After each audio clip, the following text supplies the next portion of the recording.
सुदूर एक गांव में मोहन नाम का पहलवान रहता था, जिसके पास 5 भैंसें थीं।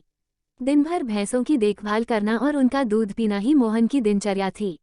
भैंसों का दूध पीते रहने के कारण वह काफी बलवान हो गया था। मोहन अपने बचाव और सहारे के लिए एक लोहे की छड़ हमेशा साथ रखता था। इस कारण कोई भी मोहन को एक बार देख लेता तो उसकी हृष्ट-पुष्ट काया व शक्तिशाली शरीर को देखकर डर जाया करता था। मोहन का पूरी दुनिया में कोई नहीं था, तो उम्र बढ़ने के साथ उसे अपनी शादी की चिंता सताने लगी थी। इसलिए वो अक्सर लोगों से पूछा करता था कि उसकी शादी कहाँ और किससे होगी। लोग उसे देखकर डर जाते व उसके सवाल का जवाब न दे पाते थे। इस पर मोहन उनके साथ मारपीट किया करता था, जिसके चलते लोगों ने उस रास्ते से ही गुजरना बंद कर दिया था। एक बार किसी दूसरे गांव का एक ब्राह्मण और एक हमाम किसी विवाह समारोह में शामिल होने जा रहे थे। रास्ते में उन्हें मोहन मिल गया। मोहन ने ब्राह्मण को देखा तो उसने दोनों को अपने पास बुलाते हुए कहा कि आप तो मुझे ज्ञानी नजर आते हो, बताइए मेरी शादी कब और कहाँ होगी। इस तरह पहलवान का सवाल सुनकर दोनों ठिठक गए। हमाम काफी चतुर था, उसने सोचा कि अगर हम इससे बहस करेंगे तो इसके बल के आगे हमारा कोई मुकाबला नहीं। हमाम को एक तरकीब सूझी और उसमें दूर एक ताड़ के पेड़ की ओर उंगली से इशारा करते हुए कहा कि आपकी शादी वहीं होगी। हमाम की बात सुनकर मोहन फूला नहीं समाया और प्रसन्न होकर उसने अपनी 5 भैंसें दोनों को दान में दे दी और ताड़ के पेड़ की दिशा में चल पड़ा। उस ताड़ के पेड़ के पास एक महिला अपने पति व एक बच्चे के साथ रहती थी। उसका पति बड़ा ही धूर्त व आलसी किस्म का शख्स था और उसे बात बात पर झूठ बोलने की आदत थी। इस वजह से वह महिला अपने पति से बेहद परेशान रहती थी। काफी दूर तक पैदल चलने के बाद जब मोहन ताड़ के पेड़ के पास पहुंचा तो वह औरत घर के बाहर निकली। घर के आंगन में प्रवेश करते हुए मोहन लड़खड़ाकर गिर पड़ा और उसका एक हाथ औरत के गाल पर तमाचे की तरह लग गया।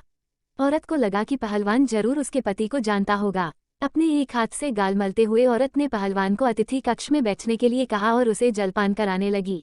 इतने में औरत का पति वहां पहुंच गया। एक पराये मर्द के साथ अपनी पत्नी को देखकर वह गुस्से से मोहन की ओर इशारा कर पत्नी से पूछने लगा कि यह शख्स कौन है। औरत ने डरते हुए कहा कि उसे लगा कि वह परिचित है, इसलिए उसने उसे भीतर आने दिया। अपनी पत्नी की बात सुनकर वह शख्स और भी क्रोधित हो गया और लड़ने के लिए मोहन की ओर झपका। शख्स को रोकने के लिए मोहन ने अपने लोहे की छड़ उसके सिर पर रख दी, जिससे वह आदमी वहीं मर गया।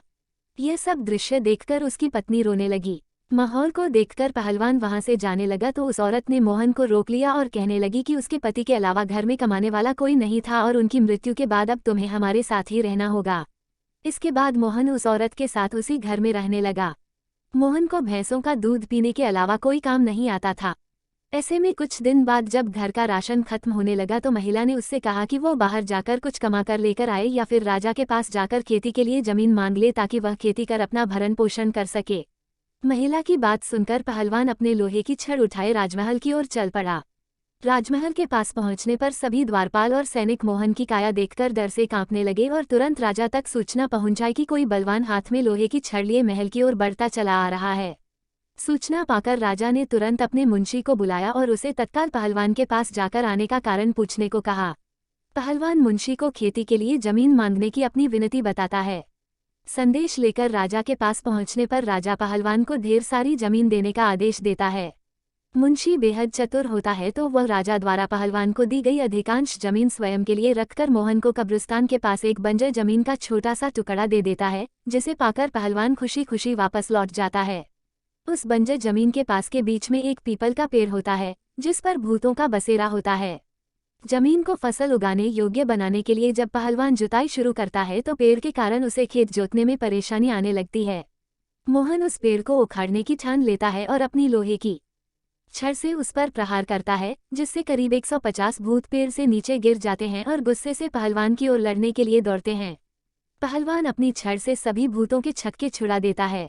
पहलवान से जीतना असंभव जानकर भूत मोहन के सामने पेड़ न काटने की गुजारिश करने लगे। भूतों ने कहा, यह हमारा घर है, हम कई साल से यहाँ रह रहे हैं, हमारे घर को मत उजाड़ो। भूतों ने इसके बदले खेतों में काम कर उपज मोहन के घर पहुँचाने का प्रस्ताव रखा। मोहन को भूतों पर दया आ जाती है और वो उनका प्रस्ताव स्वीकार कर घर चला जाता है। इसके बाद से भूत समय समय पर पहलवान के घर हर फसल पहुँचाने लगे। एक बार उन भूतों का गुरु उनसे मिलने आता है। सभी भूतों को दुबला पतला व कमजोर देखकर वो उनकी दुर्दशा का कारण पूछता है। भूतों से पूरा वृतांत सुनकर गुरु पहलवान को सबक सिखाने की ठानता है और उसके घर की ओर चल पड़ता है। भूतों का गुरु एक बिल्ली का रूप धारण कर पहलवान पर हमला करने की योजना बनाता है। उन दिनों पहलवान के घर में रोज एक बिल्ली रसोई में घुसकर सारा दूध पी जाती थी, जिससे वह काफी परेशान था। उस दिन पहलवान भी उस बिल्ली को सबक सिखाने के लिए दरवाजे के पीछे छिपकर बिल्ली का इंतजार कर रहा होता है। जैसे ही बिल्ली के रूप में भूतों का गुरु कमरे में प्रवेश करता है, पहलवान उस पर प्रहार कर देता है। पहलवान के प्रहार से भूतों के गुरु की कई हड्डियां टूट जाती हैं और वो अपने असली रूप में आकर अपनी जान बख्शने का निवेदन करने लगता है। मोहन ने भूतों के गुरु को छोड़ने पर खुद के लिए सजा चुनने के लिए कहा। ऐसे में भूतों के गुरु ने कहा कि उसे बख्शने पर वह राशन की मात्रा दोगुनी कर देगा। भूतों के गुरु की इस बात पर कुछ देर विचार करने के बाद पहलवान उसे छोड़ देता है। पहलवान के घर से निकलकर भूतों का गुरु सीधे अपने शिष्यों के पास जाता है। शिष्यों के पूछने पर वह उन्हें पूरा वृतांत बताता है और कहता है कि अब से पहलवान के घर भेजने वाले राशन की मात्रा दोगुनी करनी होगी। कहानी से शिक्षा: अगर आपका भाग्य बलवान हो तो विपत्तियां भी अवसर में बदल सकती हैं।